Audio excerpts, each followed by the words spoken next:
Ano, pangalan yun lang.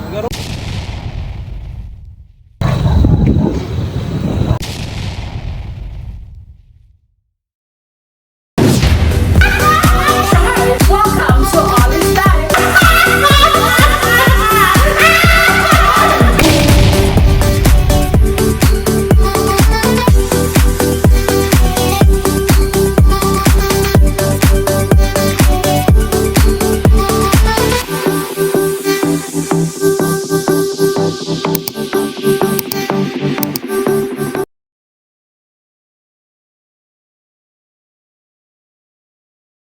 Ano, pangalan yun lang. Garuro. Kami po na siya, uyan may gusto.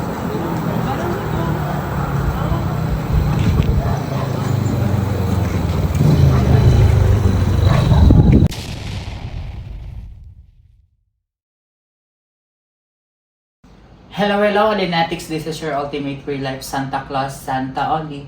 And welcome to All Is Life, kung saan mabubusog kayo sa kakatawa. Pero mga ka-Olinatics, sa hindi inaasahang pangyayari kay Santa Oli, mukhang hindi kayo mabubusog sa kakatawa. Dahil gusto kong ikwento sa inyo mga ka-Olinatics kung ano ang nangyari sa akin at sa aking staff na si Eleanor mga ka-Olinatics, dahil na-aksidente kami noong September 3, 2023 around 2 a.m. mga ka-Olinatics ng madaling araw. So, eto mga ka-Olinatics ang napala ni Santa Oli nyo, ayan. So, eto mga ka-Olinatics at eto, ayan mga ka-Olinatics. Siyempre, pati sa legs ni Santa Oli. Yung gusto nyo makita ang legs si Santa Oli. Cheers! Ayun, mukhang tinatawag ko na lang mga ka-Olinatics yung nangyari sa akin. Ayan, medyo naghilom na siya mga ka-Olinatics. Ito, tsaka ito, ayan. So, na-aksidente mga ka-Olinatics ang Santa Oli nyo noong September 3, 2023. Dahil nga ito yung nangyari mga ka-Olinatics. Binangga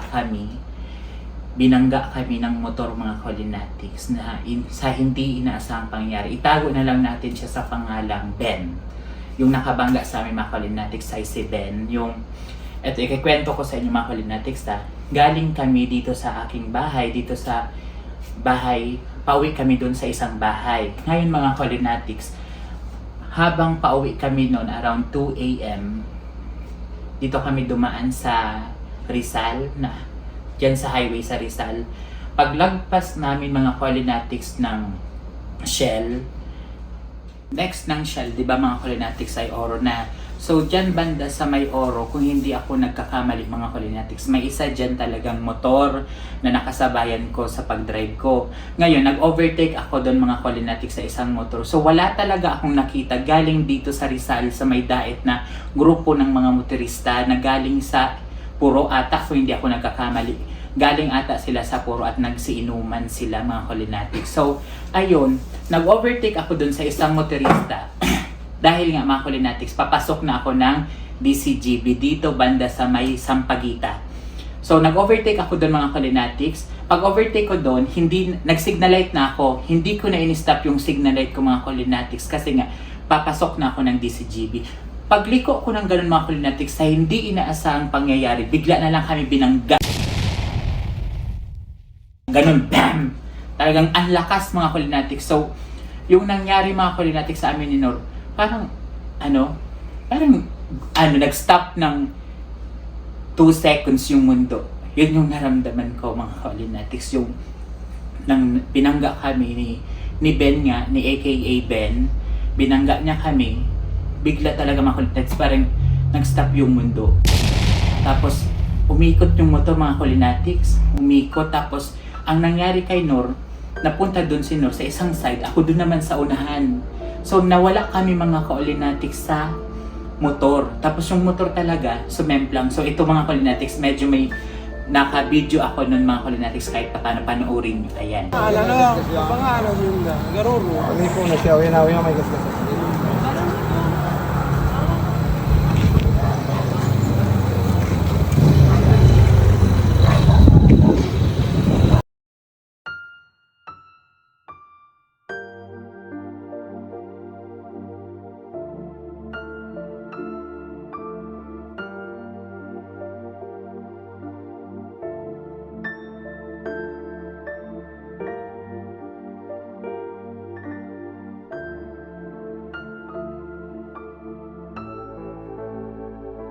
Tapos ayun na nga mga Colinatics, di ba napanood nyo na yung video, yun yung nangyari sa motor ko.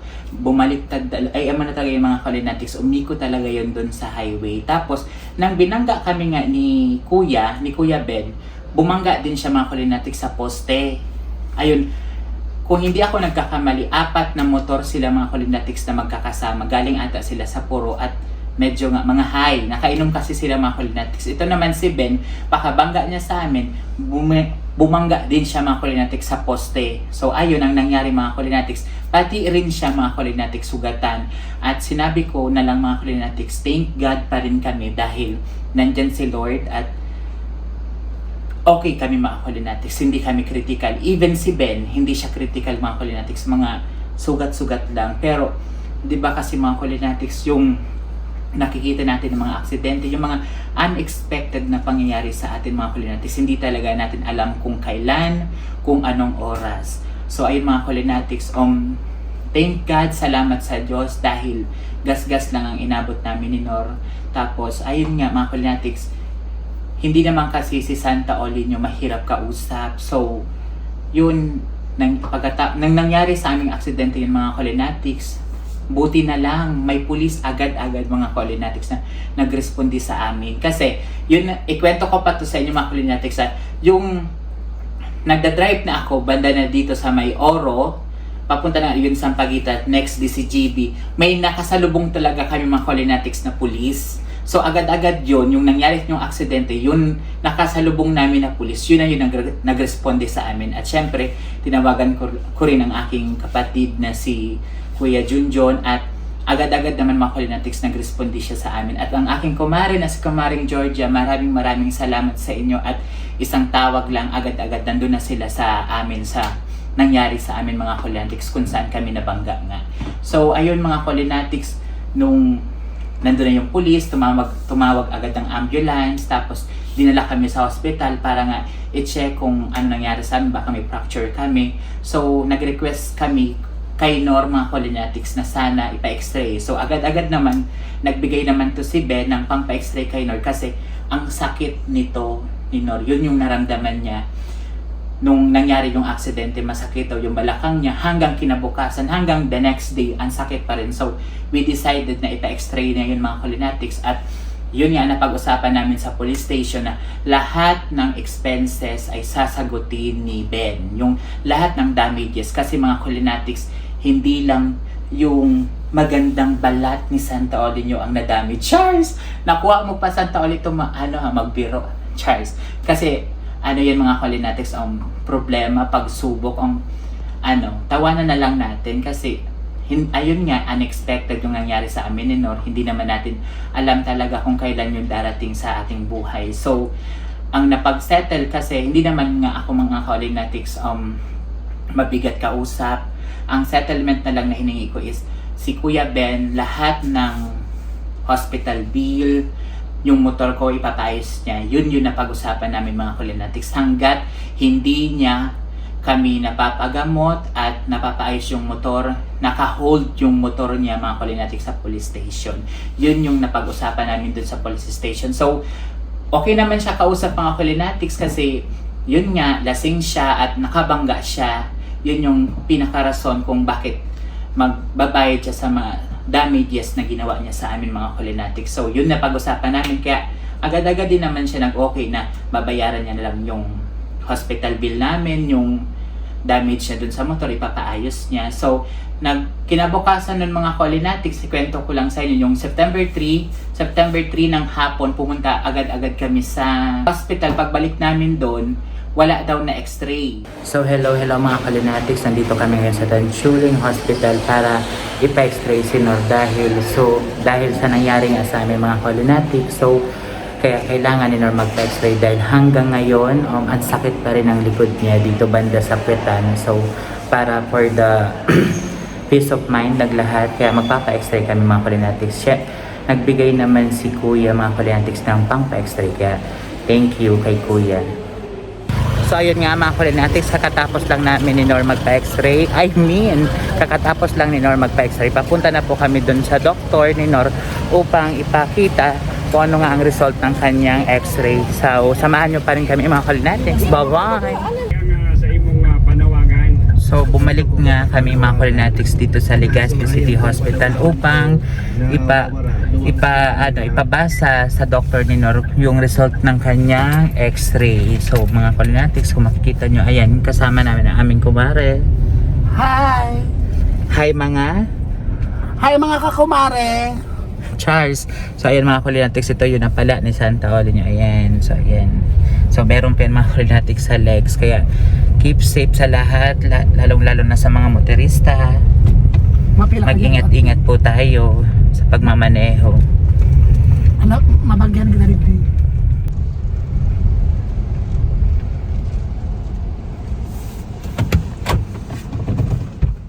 So ayun mga Colinatics, nandito na nga kami sa Legazpi City Hospital para ipabasa sa doktor ni Nor itong result ng kanyang x-ray. So makikita nyo mga Colinatics, kanina galing kami sa Tanchuli, ngayon nandito naman kami sa Legazpi City. Ang nakikita ko mga Colinatics, ang dami-daming pasyente sa iba't ibang hospital. Kaya pinag-pray ko na sana lahat ng patient na nasa hospital ng Tanchuli or dito naman sa Legazpi City or sa iba't iba pang hospital, sana po lahat na kayo ay gumaling. Get well soon po, kapit lang po tayo sa taas dahil ano man ang pagsubok na ating buhay, kaya natin yan. Laban lang, ganon. Ngayon ko lang mga Colinatics napansin na ang trapal kakulay ng damit ng Santa Olinyo. Cheers! So ayun mga Colinatics, explain ko lang kahit nandito ako ngayon sa hospital, nakachub-chuban ang Santa Olinyo.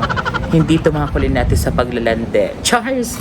Kasi mga Colinatics, naghatsyub ako ngayon kasi ang sakit mga Colinatics itong sugat ko. Halos hindi ko maangat itong braso ko. Hindi ko maangat-angat itong braso ko. Kaya kailangan ko mga Colinatics yung mabilisan lang na pagsuot ng damit. Kaya ang Santa Olinyo nakatsyub ngayon. Kaya baka sabihin nyo mga Colinatics, na disgrasya ng Santa Olinyo, nasa hospital lang Santa Olinyo, nakatsyub pa rin. Cheers! So, trapal versus damit ni Santa Olinyo. Ganon!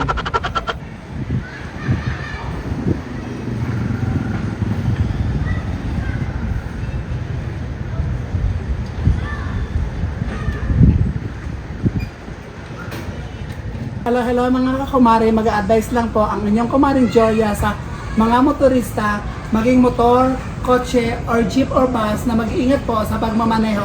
Kasi ngayong taon, uso ang aksidente. Kagaya nila Santa Oli at ni Maring Nor na aksidente nung nakaraang gabi, binangga sila ng kapwa motor kasi lasing yung nakabangga sa kanila, hindi masyadong maingat, mabilis magpatakbo. Kaya pag nalasing tayo, mag-stay na muna tayo sa isang lugar kung saan man tayo na doon. Pag hindi na tayo lasing, saka na lang tayo magmaneho para iwas aksidente. Yun lang mga kumare, bye-bye!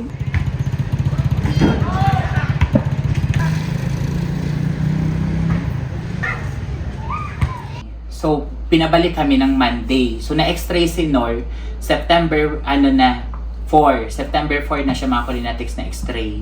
Kasi September 3 kami ng 2 AM na aksidente. Tapos, September 4 si Nor nagpa-x-ray. Tapos, thank God talaga kasi wala naman fracture na nangyari dito sa balakang ni Nor. Okay na rin si Nor mga Colinatics sa ngayon. At yung doctor nga, nagreseta sila sa amin para sa pain. Kasi yung kung may fracture daw mga Colinatics si Nor, hindi daw talaga makakatayo si Nor kung may fracture talaga siya. Kaya sabi ni Doc, okay naman daw yun, nabugbog lang daw yun. Mararamdaman talaga yun daw talaga mga Colinatics ni Nor 1 week o to 2 weeks pa, sabi ng doctor. Kaya thank God kasi wala naman fracture si Nor. So ayun ang sinabi ko mga Colinatics kay Kuya Ben na sana ipasalamat niya mga Colinatics kasi wala sa aming critical na nangyari kay Nor, sa akin at sa kanya. Kumbaga, mga gas-gas lang mga Colinatics kasi 'di ba na kung makikita natin sa ibang mga aksidente, yung mga pangyayari diyan sa kalsada na grabe talaga as in critical, yung iba na naka-ICU, yung iba bali yung buto, yung iba duguan yung ulo. So, thank God talaga mga Colinatics na ito lang ang napala ni Santa Oli. Kaya thank you so much Lord sa paggabay nyo sa akin, sa amin, dahil ito lang talaga napala ko mga Colinatics. Kaso lang, hindi na flawless ang Santa Oli niya, Charles. So, yung nangyari sa akin mga Colinatics na nabangga ako, first time ko yun mga Colinatics na nangyari sa akin yun. So, yung naramdaman ko mga Colinatics, yung sinasabi ko sa inyo na 2 seconds, 1 seconds parang blackout. Yung inisip ko yun mga Colinatics niya, sabi ko, what if na malala yung nangyari sa akin? What if na ganito yung nangyari sa akin? What if naka-ICU ako? What if kung puro what if yung mga questions sa aking isipan mga Colinatics, tapos pumasok sa aking isipan, sabi ko si Mama, sipa. Yung naisip ko yun mga Colinatics, yung na-discussion talaga. Sabi ko, what if, yun nga, sabi ko, paano na si Mama, si Papa, yung umasa sa akin ng mga pamangkin ko, paano na? Sabi ko, ang hirap mga Colinatics. Hindi ko talaga expected yung pangyari kasi yung sugat, ihilom din yan mga Colinatics, yung mga damages kaya yan bayaran, yung trauma, mga Colinatics, yun yung iniisip ko, yung trauma, tapos kailangan ako ng pamilya ko, kailangan ako ni Mama, ni Papa. What if ako na yung mga Colinatics yung aalagaan nila? Mukhang hindi ko yun kaya.